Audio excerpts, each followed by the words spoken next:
दोस्तों, वैसे तो इस धरती पर हमारे साथ करोड़ों जीव रहते हैं, लेकिन इंसानों को सिर्फ अपनी जान और सुविधाओं की फिक्र रहती है। यही कारण है कि आज इस धरती पर कई ऐसी प्रजातियां हैं जो विलुप्त होने की कगार पर पहुंच चुकी हैं, जबकि कुछ पूरी तरह खत्म भी हो चुकी हैं। आज हम आपको ऐसे ही 5 जानवरों के बारे में बताने जा रहे हैं जो तेजी से विलुप्त हो रहे हैं। अगर हमने अब भी इन्हें बचाने के बारे में नहीं सोचा तो ये हमेशा के लिए गायब हो जाएंगे। तो चलिए जानते हैं इन दुर्लभ जीवों के बारे में।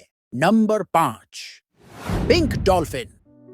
समुद्र की लहरों में डॉल्फिन को तो आपने देखा होगा, लेकिन क्या आपने कभी पिंक डॉल्फिन देखी है? असल में पिंक डॉल्फिन होती हैं, लेकिन इनकी आबादी तेजी से घट रही है। जहाजों से टकराना, प्रदूषण और शिकार इनके लिए सबसे बड़ा खतरा बन चुके हैं। IUCN ने इन्हें तेजी से विलुप्त होने वाली प्रजातियों में शामिल किया है।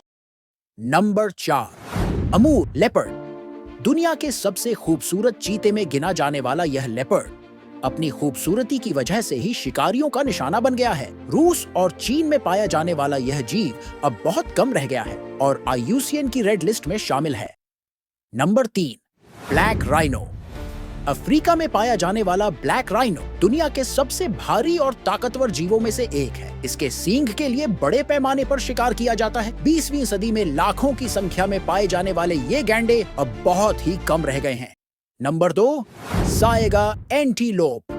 कभी मध्य एशिया के मैदानों में हजारों साएगा एंटीलोप दौड़ा करती थीं। उनकी अजीब सी नाक और सुंदर सींग उन्हें खास बनाते थे, लेकिन इंसानी शिकार, जलवायु परिवर्तन और बीमारियों ने इन्हें लगभग मिटा दिया। आज ये विलुप्ति के कगार पर हैं। अगर हमने अब भी नहीं संभाला तो आने वाली पीढ़ियां सिर्फ तस्वीरों में ही इन्हें देख पाएंगी।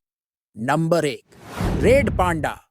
पूर्वी हिमालय का यह प्यारा जीव दिखने में बेहद क्यूट होता है, लेकिन अब जंगलों में 3000 से भी कम रेड पांडा बचे हैं। IUCN ने इसे गंभीर रूप से विलुप्त हो रहे जीवों की श्रेणी में रखा है। इन सभी जीवों की संख्या घटती जा रही है और कई तो विलुप्ति की दहलीज पर हैं। अगर अब भी हमने संरक्षण की दिशा में कदम नहीं उठाए तो ये खूबसूरत प्रजातियां हमेशा के लिए हमारी धरती से गायब हो जाएंगी। इसलिए जरूरी है कि हम सभी इन जीव जंतुओं की रक्षा करें और लोगों में इनके संरक्षण को लेकर जागरूकता फैलाएं।